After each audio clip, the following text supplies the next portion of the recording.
to Downing Street from Parliament, a short distance but a long, winding way to win the keys to number 10.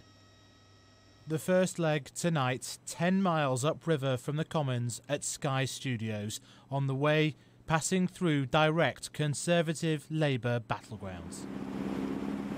As you travel up the Thames, it's clear they both have a lot of work to do. Our next Parliament could be a multicoloured tapestry of smaller parties, but Downing Street will be occupied by one of the two men.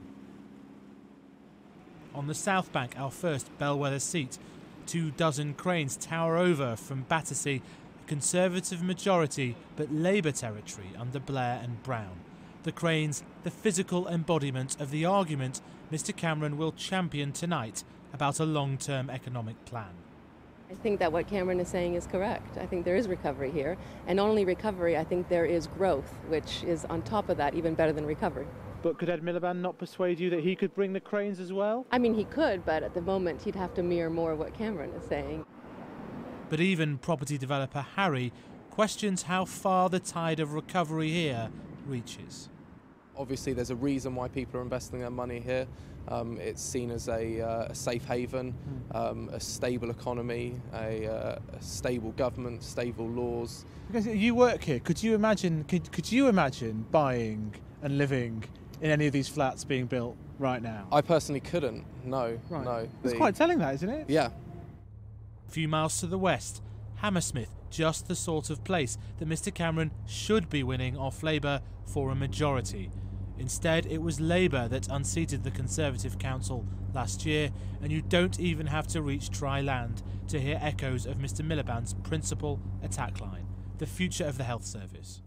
We're from Sky News. Do you have any burning issues you'd put to Miliband or Cameron? I'm a medic, and I quite like to see the NHS stay as it is. So that's probably like the biggest point that I'll be looking into what they say on Thursday. So you're looking for the NHS to stay as it is, sort of thing. Well, for them to invest in it, not for it to go into private hands. There's a strong local campaign against hospital closures here. In the race for number 10, David Cameron's personal polling is lengths ahead of his fellow Oxford graduate, but their parties are neck and neck. Our poll of polls for national vote share, a dead heat, 34% each.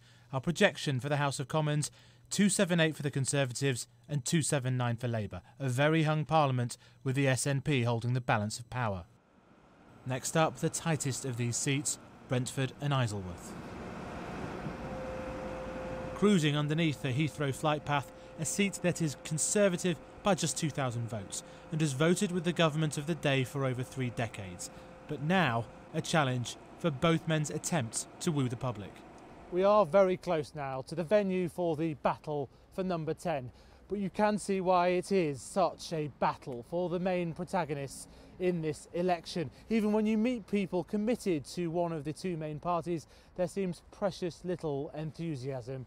So it just might be that these TV showcases are the opportunity for Ed Miliband or David Cameron to grab this election. Here, as elsewhere, uneasiness with the two main parties is in the water. Cameron hasn't done a bad job, but I wouldn't be voting for him. And Ed Miliband, the same. I wouldn't vote for him because he's unproven and at times not convinced me that he's sincere. I met Paul on the Brentford stretch of the river on his World War II relic houseboat. He thinks downriver at Westminster they've lost it. Definitely Ed Miliband, yeah. OK, so when push comes to shove, he could get your vote? He will get my vote, yeah. OK. Yeah. But only by default, in effect. From the north bank of the Thames, tonight's battlefield, Sky Studios. A sceptical nation waits for a game changer.